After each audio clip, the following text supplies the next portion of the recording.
Welcome, seekers of hidden knowledge, to the mystical realm of the occult. Delve into the secrets of the universe as we journey together into the enigmatic world of ancient wisdom. Brought to you by your guide through the shadows of enlightenment, Wisdom Rocker.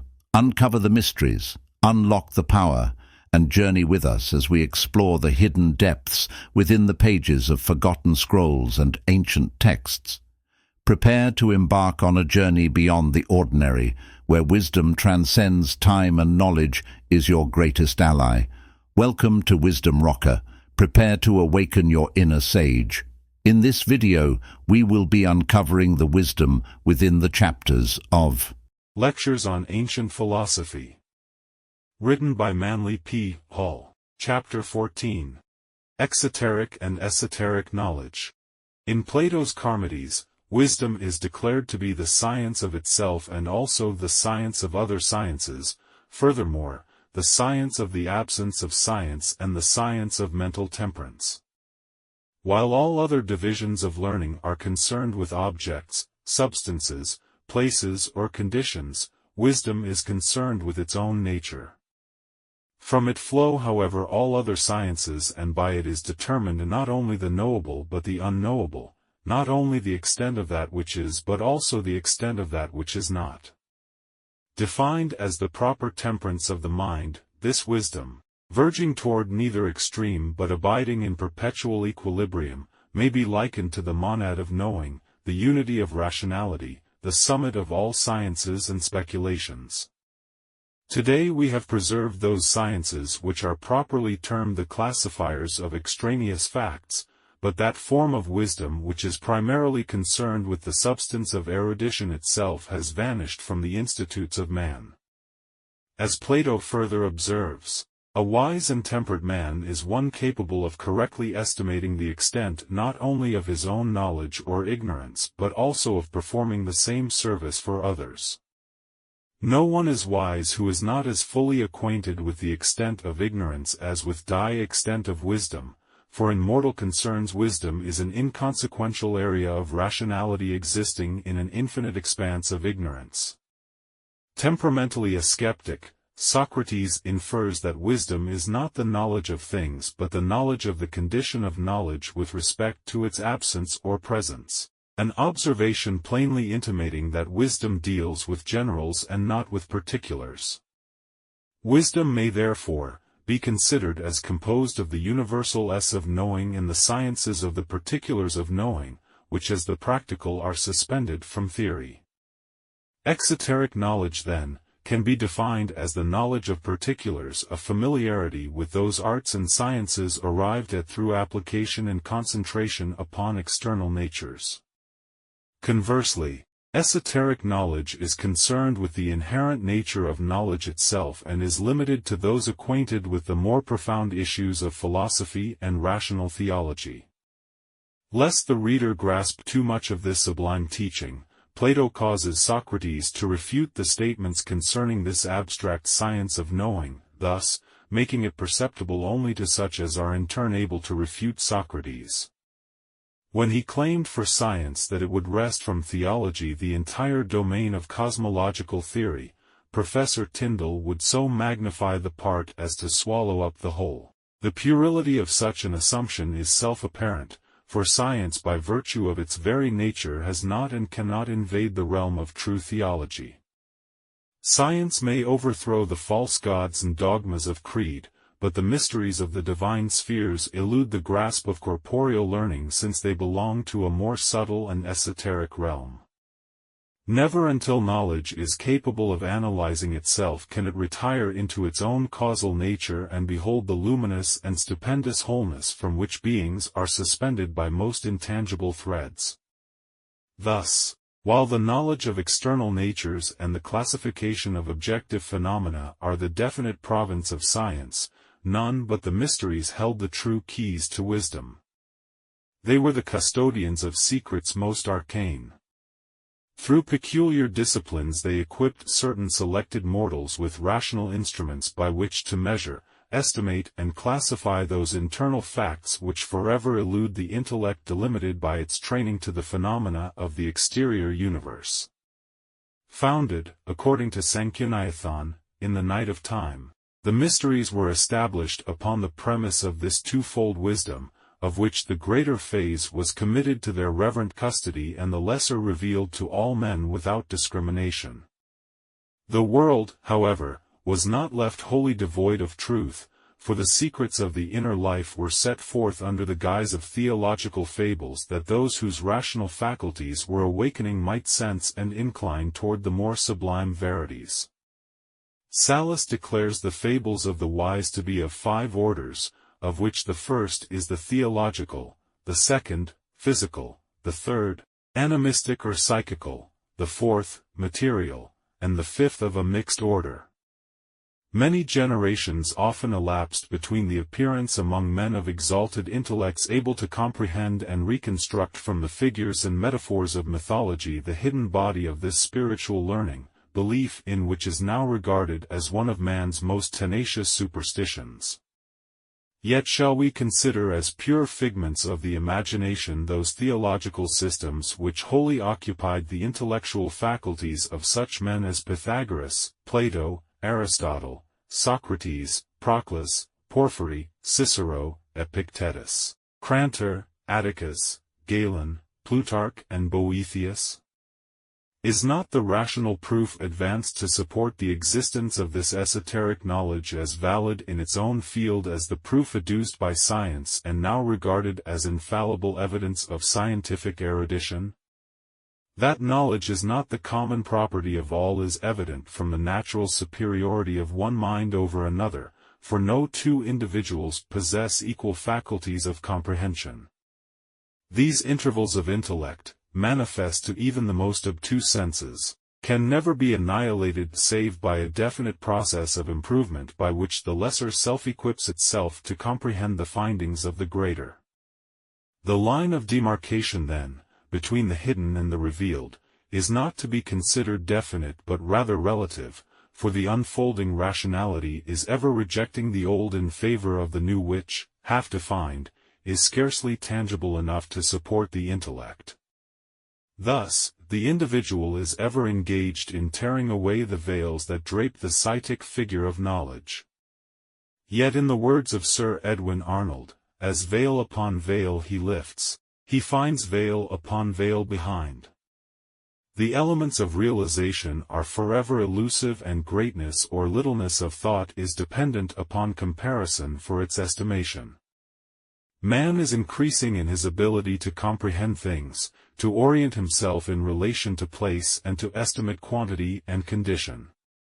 Though the conceivable universe is actually but an anthill in cosmos, inquisitive humanity in the interests of science will eventually explore that universe to its outermost fringe and fling itself therefrom into eternity.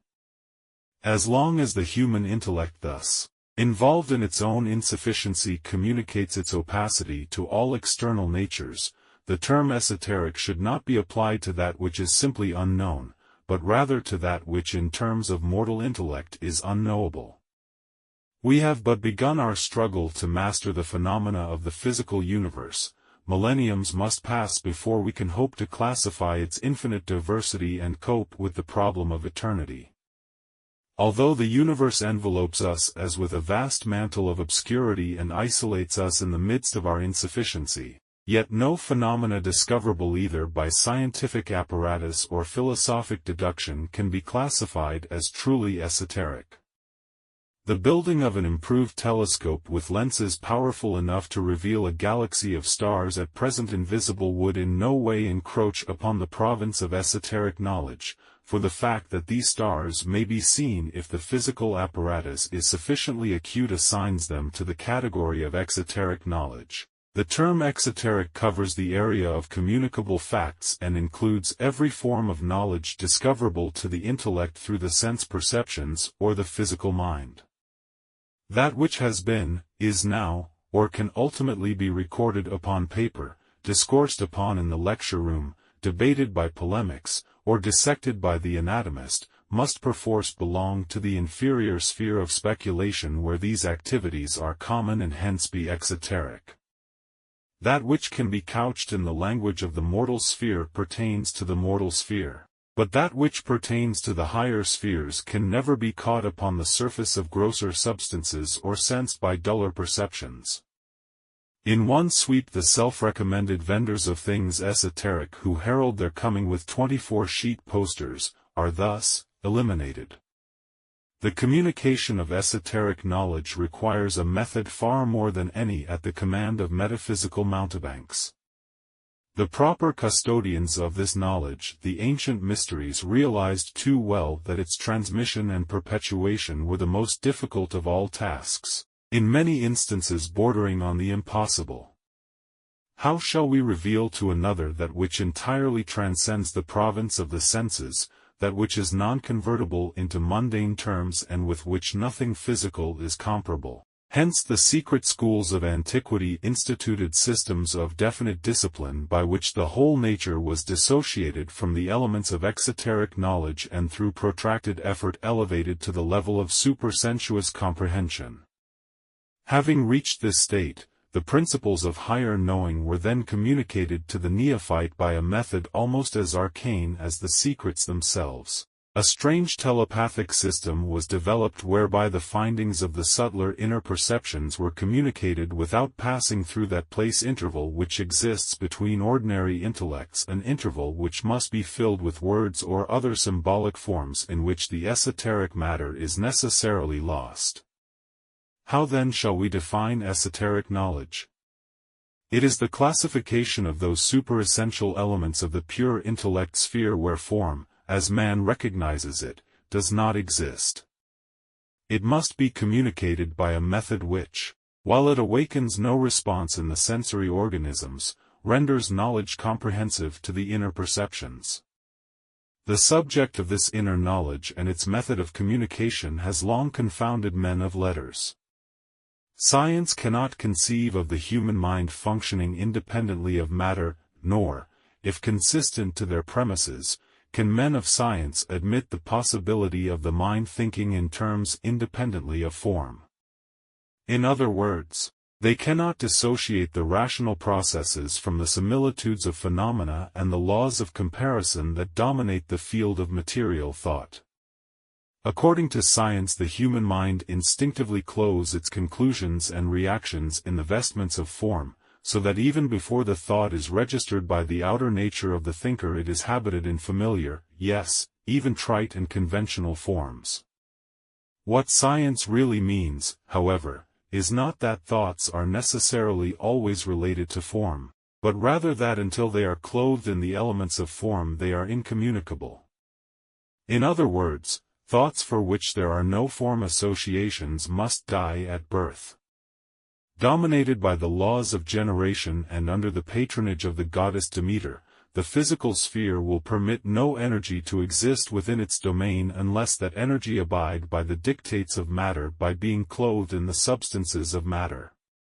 When thoughts abide in the mind they are thus launched into generation through words, these words, which are their bodies, dimming, like the mortal vehicles of man, the lucidity of the inner nature. Like the human soul, word souls function imperfectly while enveloped in the grosser substances of the generating sphere. Thus, while the mind under certain conditions is capable of receiving into itself definite superphysical stimuli, it cannot communicate these attenuated impulses and still preserve their integrity. A notable example is that of the eminent psychologist Henry Havelock Ellis who, as the result of intense functioning in the realm of psychologic idealism, became so sensitized that to him occurred what is classified under the general heading mystical experience.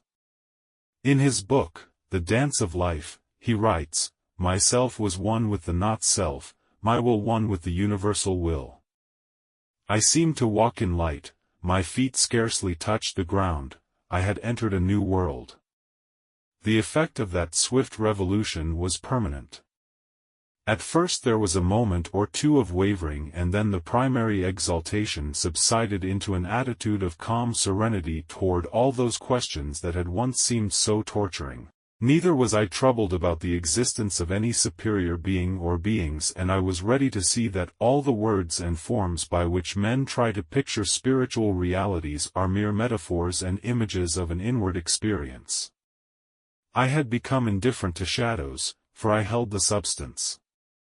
I had sacrificed what I held dearest at the call of what seemed to be truth, and now I was repaid 1,000-fold. Henceforth I could face life with confidence and joy, for my heart was at one with the world, and whatever might prove to be in harmony with the world could not be out of harmony with me. Similar experiences are recorded in the lives of Meister Eckhart, Emanuel Swedenborg, Dante Alighieri, and Martin Luther. Scientists regard the mystical experience in a troubled sort of way. Those savants more generously minded cherish the vague hope that some such experience may be their lot, and thus afford them opportunity to analyze firsthand its attendant reactions. Unfortunately, the mystical experience does not occur to such pedants as are minded to dissection, or whose paper learning causes them to view lives as simply complicated mechanisms. When, therefore, the apparently miraculous does transpire, the men of letters congregate to marvel and debate, desirous of scoffing but withal perturbed. To them spirit is so intangible and the bugaboo of superstition so tenacious that they fear even to register an interest in things superphysical lest they be accused of mental senility. In the light of the persistent drift of modern thought toward materialism, it is not difficult to understand why the ancient systems of learning mean so little to the modern mind. Firmly posited upon what it terms the practical, science can discover no purpose in ceremonial or symbol, nor can it conceive any tangible good to result from chanting grave rituals to the accompaniment of the lyre. The professional standing of Pythagoras the philosopher was almost irremediably impaired by the discovery that he advocated dancing as essential to education, and that even in his advanced years he was accustomed to invoke terpsichore with true scholastic measure. Modernity cannot picture such profound and serious-minded men as Plato and Aristotle, or even the skeptical Socrates, capering with aesthetic abandon in some moonlit grove. Yet we have not the slightest evidence that the accuracy of their philosophic deductions was adversely affected thereby. Pythagoras declared, upon the authority of Empedocles, that every individual who is to achieve greatness must be capable of expressing rhythm in some proper manner, that the soul which cannot so acutely sense the exalted tempo of the celestial spheres that he is possessed thereby, can never hope to so approach the soul of things as to reach the summit of achievement in any form of learning. Pythagoras realized what the modern gownsman has ignored, namely, that none is capable of knowing in great measure who is incapable of intense feeling. Learning acquired in an aesthetic atmosphere is far more valuable than that gained in the severe or lifeless schoolroom. In the effort to preserve its integrity, science posits its dogma upon the infallibility of material evidence, which is presumed to increase in accuracy as it departs from sentiment and is most valuable when most cold. Add to this a second premise, that of the impossibility of knowing beyond the sphere of phenomenon, and you have the schoolman's dilemma epitomized. A transcendent form of knowledge demands for its expression a transcendent form of communication. Vocabularies are created to supply certain needs and are useless beyond the confines of these ends. Language is intended to transmit the more common attitudes of mankind, but for those rare souls who have elevated themselves beyond the level of common attitudes, the language of the herd is wholly insufficient. Thus, in ages past philosophy evolved its own language, an unspoken tongue, a method of communication which was mostly a communion by which the unutterable was transmitted. In the initiations of the ancient Kabirian mysteries of Samothrace, knowledge was disseminated by a curious method not unlike a highly perfected radio. The instruments of this unique procedure are the rational faculties of the disciples themselves, and the activating agent was a mysterious electric fluid which the priests had learned to capture from the atmosphere and direct by impulses of the will. It has been clearly demonstrated that the Greeks were familiar with electricity, a knowledge secured by them from the Egyptians. This accounts for the peculiar veneration accorded amber by early priest crafts, for this substance had been found to possess the quality of capturing and storing electricity. Among carvings and figures of the Samothracian mysteries are several depicting what is called the electric head. The face is surrounded by a circlet of hair which is standing on end as though galvanized by an electric current. In one symbolic group the Hierophant is seated in the center like the sun in the midst of the zodiac. This venerable one is giving the instruction and his appearance is that of singular repose, yet the forcefulness pervading the figure is arcanely significant of the concentration of the will upon the dissemination of the great work. Gathered about him are the disciples who have the appearance of being electrified. Each individual's hair is standing on end as though caused by a current of electrical energy, in each instance flowing away from the central figure from whom the current emanates. To the initiated beholder the picture is evidence that the central figure is creating and disseminating rings of electrical energy which, passing outward in ever-increasing circles, moves through the bodies of the disciples and produces the appearance of electrification. Ancient sculpture also abounds with these electrified heads, whose significance thus far has been almost entirely overlooked by modern students of the mysteries. It is evident, nevertheless, that these heads and the pageantries in which the electrified hair is shown represent efforts to portray the method employed in the communication of esoteric philosophy. The doctrines, projected like an electric current, thus, stimulated certain rational faculties in the inner natures of the disciples.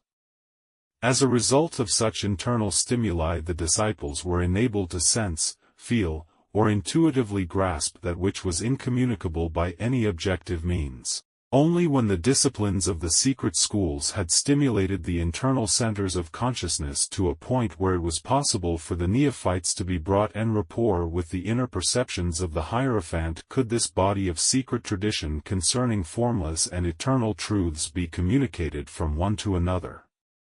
Mystical philosophers have demonstrated that proficiency in certain arts and sciences stimulates the sensitivity of the superphysical rational faculties. Because of the definite impulse toward orderliness and exactitude conferred by the study of mathematics, this science was elevated to chief place among the stimuli to rationality. Sculpture, similarly, was highly venerated, for it was a medium by which beauty could be liberated from the shapeless block of marble. The sculptor was not regarded as a creator of beauty but rather as one who chipped away the rough exterior and thus brought to light the concealed symmetry of an inner nature. In short, the statue existed in the stone before the artist released it and made its symmetry apprehensible to the casual observer. Dialectics also stimulate the subtler phases of rationality by causing them to rise in defense of principle or premise. Through dialectics the mind is rendered flexible and sufficient for any and every contingency. Schooled in the thrust and parry of dialectics, the mind produces a Roland for every Oliver in the intellectual affaire d'honneur. The ideal educational system by which the cultural standards of our youth are to be molded is the stimulation of these inner perceptions and the preparation of the mind for the contemplation of life's broader and profounder realities. For the most part, however, modern institutions of learning fail to accomplish this summum bonum because they are regarded as ends rather than means. They are considered capable of educating the mind, when actually their sole province is to prepare the intellect to receive into its own substance those impregnations of the rational self upon which all true mental excellence depends. Mathematics per se, for example, leads to ends comparatively mean and insignificant, yet nearly all great mathematicians have developed some phase of clairvoyance or clairsentience as the result of their application to its principles. Gradually the inner perceptions assert their sovereignty and through a concrete mental organism rendered supersensitive by mathematical speculation, become aware of the polydimensional vistas of the higher and more spiritualized sciences. The musician is similarly subjected to a sublimation of feeling. Through protracted application to the principles of harmony and rhythm, the musician so refines his own emotional nature that it comes to be ensouled by universal concords, and the musician himself is moved as though possessed by universal agencies. Thus, the mind that has given itself over to the rather prosaic science of harmonics is instinctively caused thereby to verge toward universal rhythm and actually hear the music of the spheres. Standing in the place of the wise and discoursing to his students upon the profundities of divine order, the philosopher suddenly discovers that he speaks better than he knows, becoming, as it were, a disciple of himself. He finds new meanings in his own words. He becomes aware that his mortal mind is being moved by an immortal agent, and that by some indefinable circumstance he has become the very mouthpiece of the ages. Thus, while the exoteric learning disseminated by our public schools and universities inclines the whole nature toward mental illumination, only through the mysteries is that inclination brought to the high tide of expression, namely, that point where the principles by which eternal verities are maintained and proceed according to their own essences are rendered apprehensible to limited human comprehension.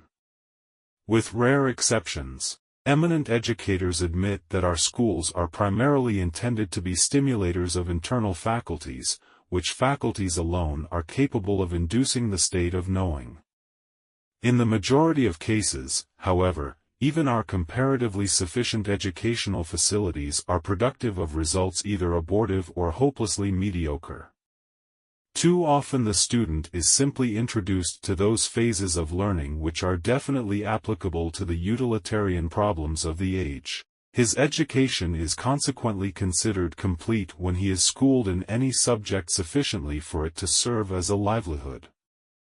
Only occasionally do we find the man or woman whose knowledge of any particular subject is profound enough to support the mind in a state commensurate with its dignity. The lack of rational philosophy common to this age is most evident in our educational systems, whose object ostensibly is to superimpose extraneous thoughts upon those half-awakened adolescent minds groping for substance amid the shadow of their own immaturity. Educators presumably have adopted Locke's theory that the juvenile mind is a blank sheet of paper upon whose receptive surface must be scribbled conventional platitudes, premises, or admonitions. Regarding the intellectual equipment of youth as a sort of highly attenuated putty, instructors subconsciously relegate to themselves the molding of this mental stuff into the likeness of the conventional, the substantial, and the prosaic, what they esteem as the outstanding characteristics of sound and useful thought.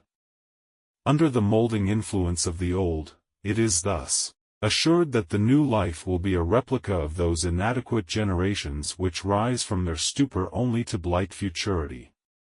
When philologic pedagogies have finished poking their intellectual fingers into the plastic substances of his brain, its youthful owner is prepared to go forth into the world and repeat every imprudence which marred the tranquility of his ancestors. The dire circumstances that torment each succeeding generation are thus reinvoked and perpetuated. This mental overshadowing renders its beneficiary incapable of originality even in vice. He cannot even make his own mistakes but must continue to repeat the errors of the ages and bow beneath such time-honored institutions as war and competition. With the possible exception of theology, nowhere outside the realm of education does man's egotism find more grandiloquent expression. Here fools in purple doublets sanctimoniously bestow their foolishness upon posterity.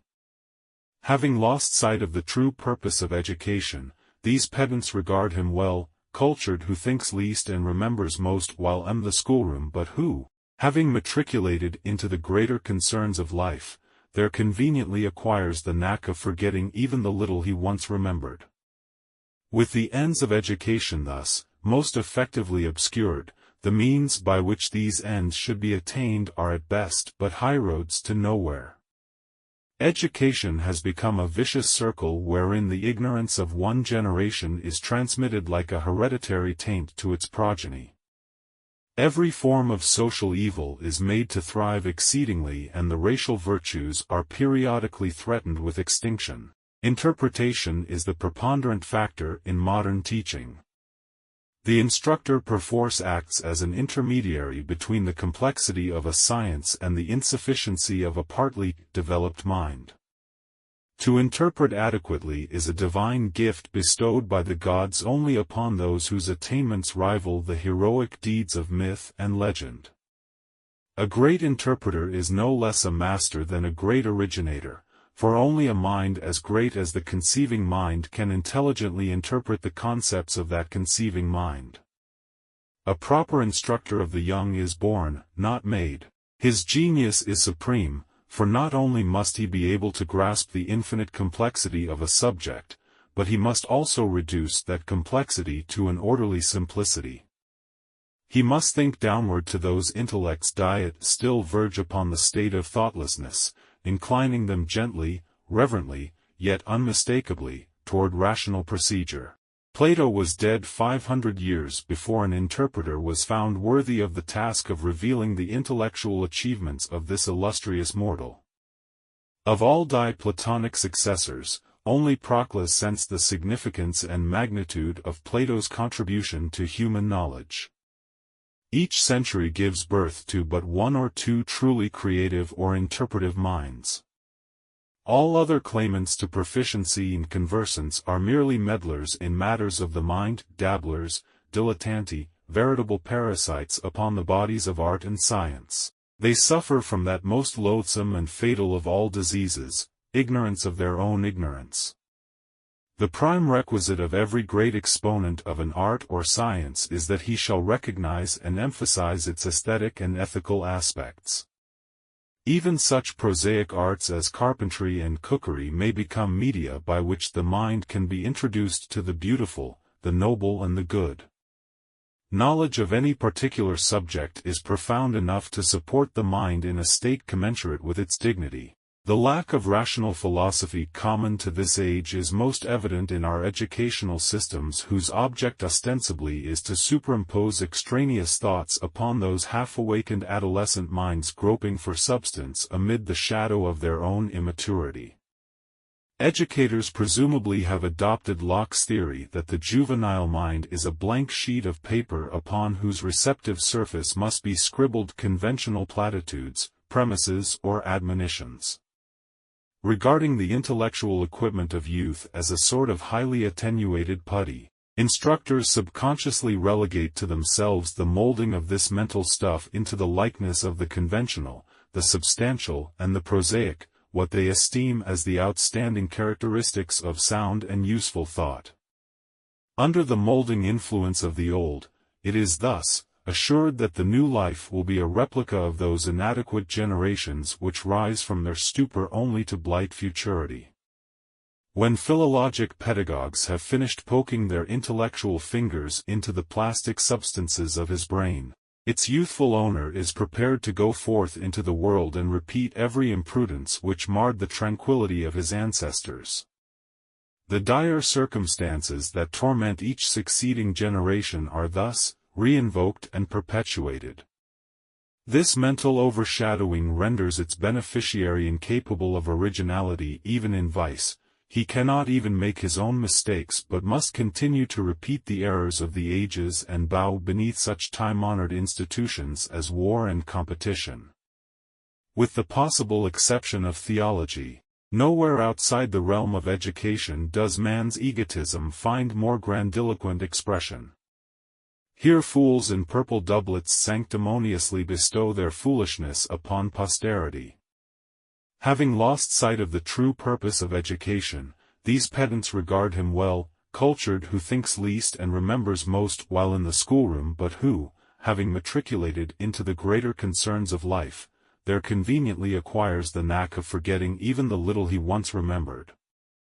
With the ends of education thus, most effectively obscured, the means by which these ends should be attained are at best but highroads to nowhere.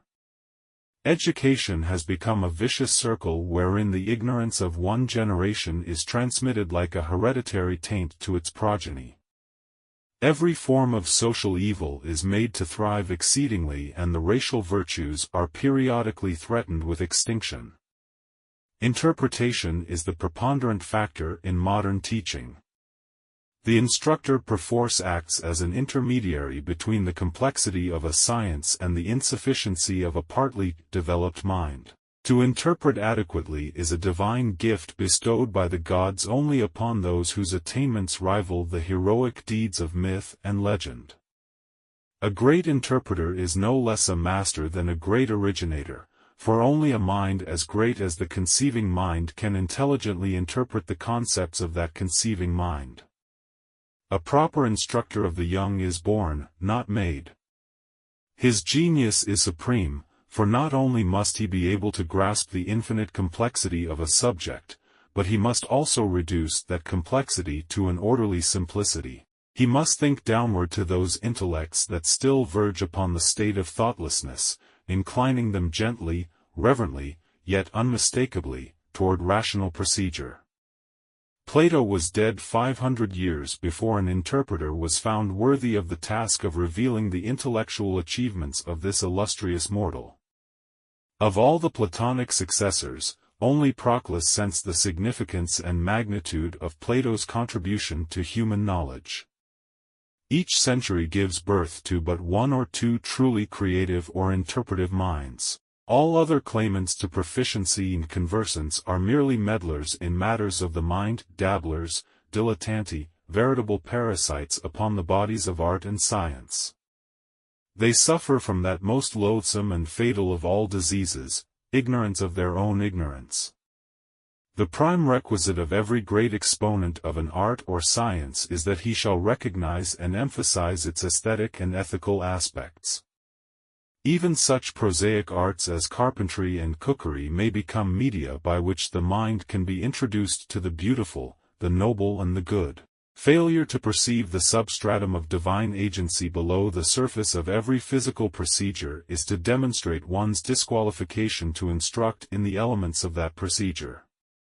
Therefore, none but the idealist who can see the beautiful in all things should be entrusted with the education of a child in whose nature it is hoped that the spirit of beauty will take up its abode.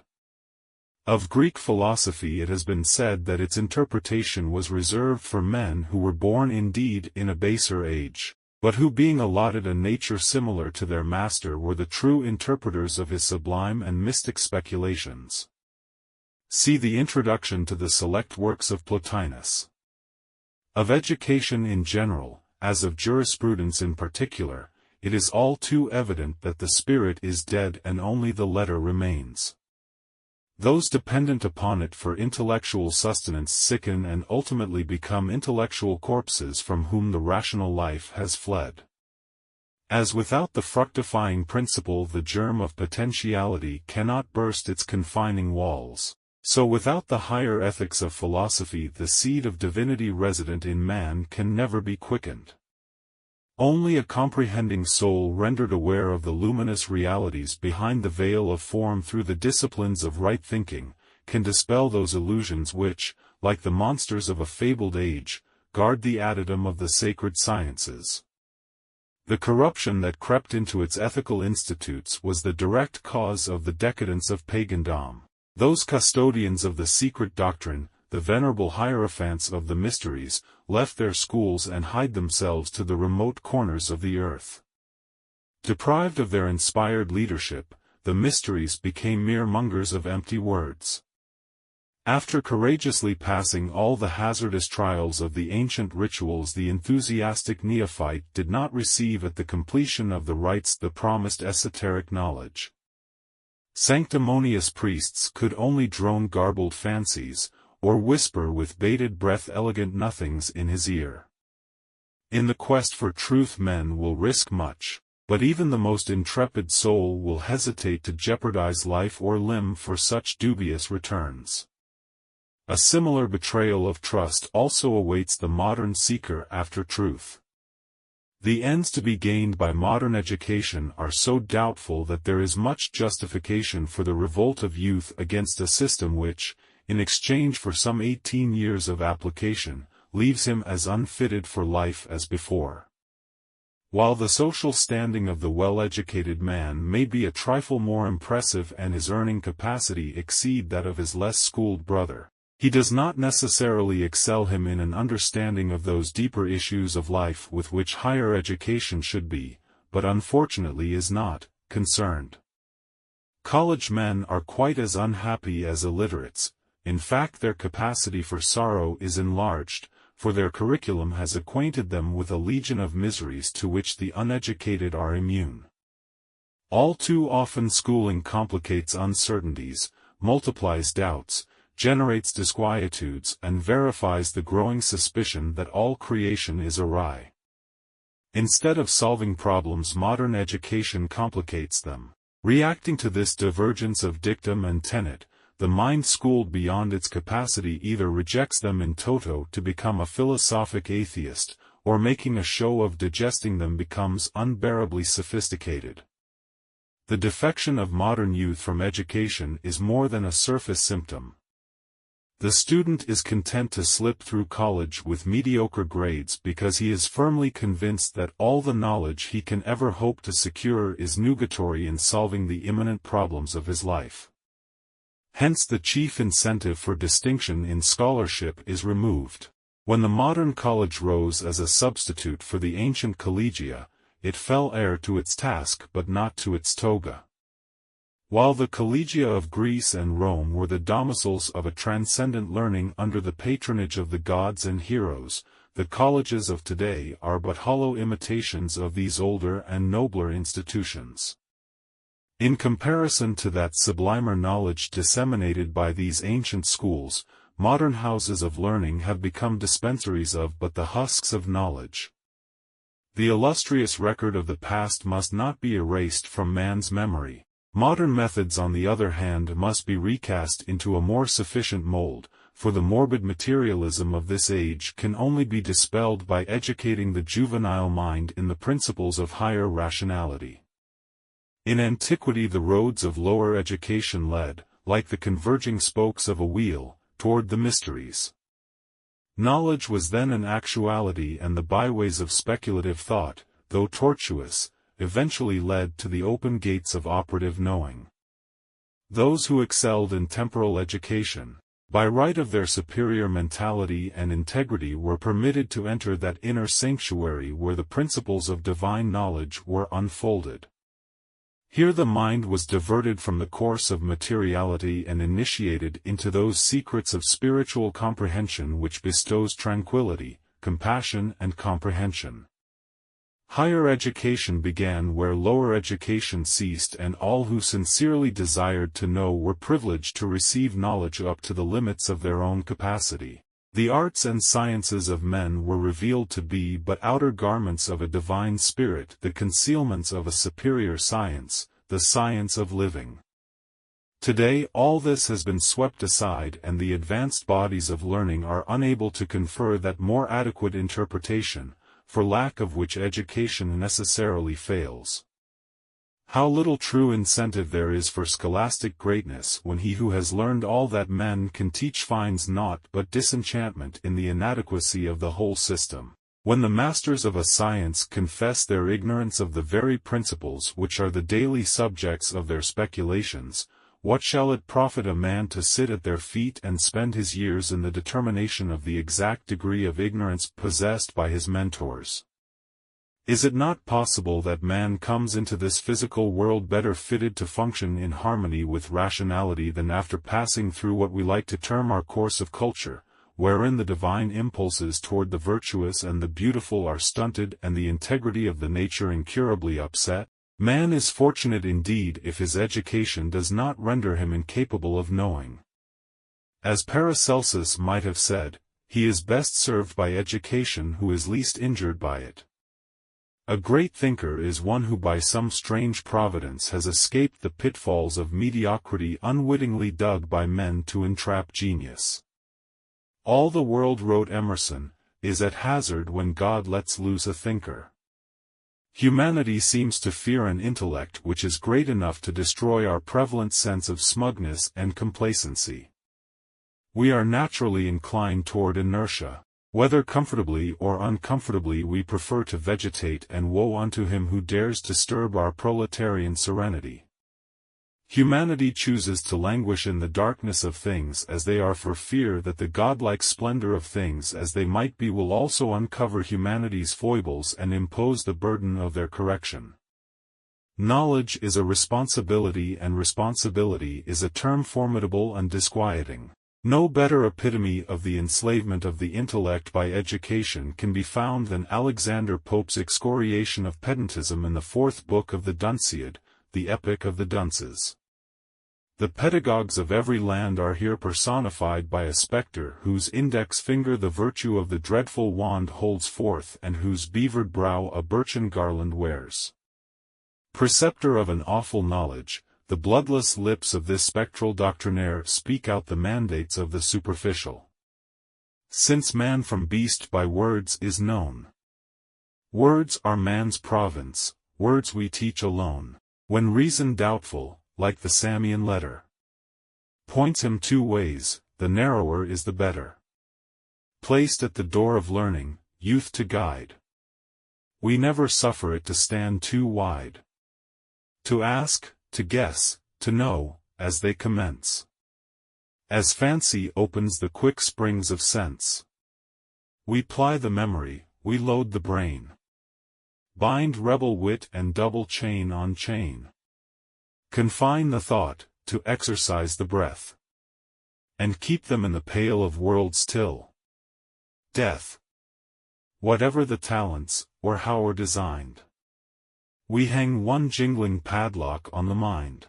How utterly we have become the servants of words, elevating mere terms to the degree of infallibility. While it is fitting that we should regard them as media of intercourse, is there not an understanding which is superior to words, a silent language by which comprehension blends with comprehension, a transcendent mode by which the within which is you communes with the within which is / and we together commune with that within which is all? Do not the stars upon their lofty thrones commune by a strange silence with each other, by wordless tongue and soundless voice uniting in a common knowing far beyond the ken of mortal apprehension? With upright larynx, does man so greatly excel all other creatures that he shall achieve glory by virtue of his lips alone? If he earns a crown, must he wear it on his tongue? Words are but the infinite diversity of sound, and by many a curious gasp and rattle do we make our whimsies known. We live in a universe of words, terms and letters continually intervene to become the agencies of endless misunderstanding. As the memorizer of words is not a thinker, so the cloth of philosophic terminology cannot make the philosopher. Words are but names for unknown quantities and conditions, no more, for words are powerless to acquaint us with the inner natures whose qualities they bound. In Genesis it is declared that Adam went forth and named all creatures, and following his example men have never ceased to coin appellations with which to designate or describe the objects and conditions of environment. By appropriate terms the heaven and earth came to be defined, but how different from wordy definition is the comprehending nature of those polynomial powers which, founded in eternity, verge toward time just enough to be vaguely apprehensible. Picture the enlightenment of the proverbial inquisitive schoolboy who, pointing to a growing mystery of leaves and stems, presents his instructor with this poser: "Master, what is this living, unfolding thing?" And he in whom the acumen of the past is presumed to be concentrated can only reply, "My boy, that is a tree." The teacher might also very consistently have added, "We know it is a tree, for we named it ourselves." Groping after realities, the juvenile mind is confronted with nothing but the limiting, strangling bonds of terms. As he passes through the various stages of education, the pupil is familiarized with all the relatively inconsequential opinions we share concerning the subject of trees. Through a cross-section of their trunks, he studies their inner constitution, and with the microscope may see the roots that terminate in hungry mouths, or the infinitely minute life particles that conspire to produce leaf and stem. Yet of tree itself, the mystery of that intangible something which expands from a tiny seed and surrounds itself with bark, man can discover nothing. Thus, education turns us from the consideration of living realities to cherish the baseless notions of our sires. While the heavenly orbs march on in majestic file to a glorious and unlimited destiny, while the whole universe, celestial and terrestrial, thrills with vibrant actualities and thunders on in concord with cosmic principle, humanity concerns itself with the trivialities of its cultural codes. Men turn their backs upon the midnight sky, whose immensity frightens them and dissipates their bombast, to the infantile task imposed by their culture of choosing the proper fork or frock for a formal banquet. Having familiarized themselves with the decrees of fashion in these respects, such little minds rest upon the oars of petty accomplishment until natural decay returns their ashes to the common mother. Fascinated by the insignificant and bewildered by the real, oblivious to the distant and terrified by the imminent, mortals live by the meanest of their codes and choose mediocrity as the path of ease. The value of present-day education is not to be discounted, but its superficiality is to be condemned. It may have value as a means, but it is wholly inadequate as an end, for it cannot supply that knowledge indispensable to right living. If permeated by a sort of philosophic optimism concerning the ultimates of knowledge and leavened by the ancient procedures and disciplines, material education could prepare its votaries for those loftier forms of learning for lack of which the nations perish. So long as education assumes that knowledge beyond its own prescribed domain is unavailable, it is false to the great need of humanity. Unfortunately, this is the assumption prevalent in the bodies of so-called higher learning. Ridicule is heaped upon the ancients for their superstitions. The esoteric doctrines are declared to have been idle rumors generated in the perfervid imaginations of unbalanced fanatics, who were consequently branded charlatans, adventurers and impostors.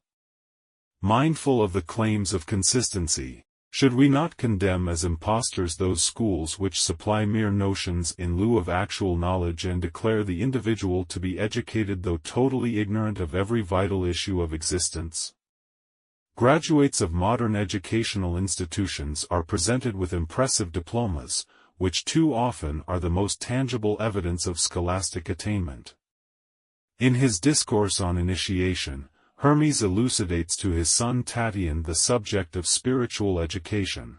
The oration moves rhythmically and majestically upon the theme of appreciation and may be summed up in the single thought that appreciation for universal good is the beginning of wisdom.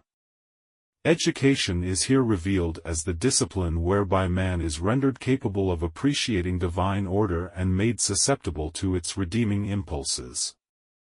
Tatian is instructed by his immortal father in the discovery of God in these words. If thou wouldst contemplate the Creator even in perishable things, in things which are on the earth, or in the deep, reflect, O my son, on the formation of man in his mother's womb, contemplate carefully the skill of the workman, learn to know him according to the divine beauty of the work. Who formed the orb of the eye? Who pierced the openings of the nostrils and of the ears? Who made the mouth to open?